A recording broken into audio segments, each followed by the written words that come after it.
Residents of a complex which caught alight in Midrand are still sifting through the ruins and trying to salvage anything they can. One person died and hundreds more are homeless tonight after their apartment at the Broadwalk Urban Village caught alight last night. Newzroom Afrika's Veronica Makhoali tells us more. This was the kind of rubble that the one woman who was found in that unit who had died was buried underneath.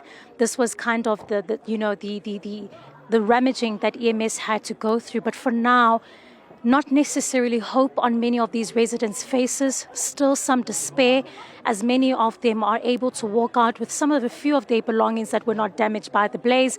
This includes blankets, this includes some of the furniture as well. But it's now an opportunity for us to get a chance to speak, of course, to the City of Johannesburg officials, to hear from them about what has happened here and what has transpired. Gentlemen, thank you so much for your time. Let's just talk about, first and foremost, the extent of the damage here. What have some of the residents said to you about their living conditions currently? Good afternoon, viewers of Newzroom. Look, when we arrived here, you could find many of residents outside, some of them even crying. Many women and kids were here. As you know, that one of the bodies that we lost here is also a female. That was found, covered by rubble of tiles. So unfortunately, our condolences as the city to that family. But I think from here, we had some disagreement with Makhoali property management company. They were only managed, not the owners. The owner is still somewhere to be found. We are calling upon him to avail himself to us so that we can negotiate with him. How do we intervene here in this country? Because this is a private property. This is his own people. He has a lease with them. So now there were discussions with the tenants here, that with Makhoali property management company, that look, they might give them 5,000 back as money for their deposit. And obviously they were saying that, no, we can't take the money, because otherwise we'll violate our own lease. We also here paid until month end. So they still want to be housed until month end, which the owners must then come and commit. Us, I think the city was just to intervene in terms of the EMS to respond properly, as we've indicated here. It took 20 minutes for our guys to come here and extinguish this fire, which we appreciate the work that they've done, our officials of the city. It displays capacity and how as government of Johannesburg, where we take serious our job. Had they not come here in time, we could have lost many lives here. Looking at the structural condition of this building, it was converted from office into residential. We are still also looking for a report that will then tell us if they've managed to apply for, in terms of the planning department of the city, when they were rezoned in this particular area. So, but I'm glad that they also had their own fire extinguishers inside here. But they couldn't, kick. That's what saved many residents.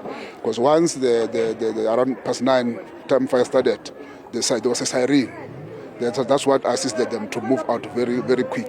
And that's where I'd like to bring you in, MMC, in terms of housing and human development and settlement, rather. This type of housing, just from your part in terms of the way it looks, looking at even just the cardboard sheeting, it's quite telling, is it not?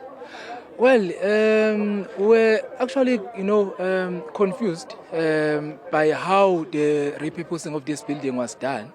Hence, the acting mayor has alluded to say we are now trying to get development planning to provide us with a report on how this conversion was approved and how it was conducted in the first place.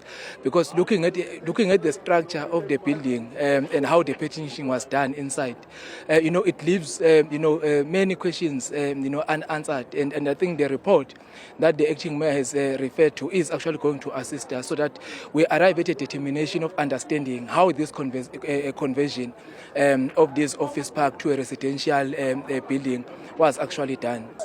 Absolutely. Thank you so much for your time, MMC, as well as the acting mayor there, speaking about just from their own oversight what they did manage to see. Earlier we were talking to the MMC, who mentioned that the corridors within this residential area are also quite narrow, and so one can only understand the panic and the movement of the residents as they were trying to, of course, narrowly escape this fire. For Newzroom Afrika on Channel 405, I'm Veronica Makhoali in Midrand.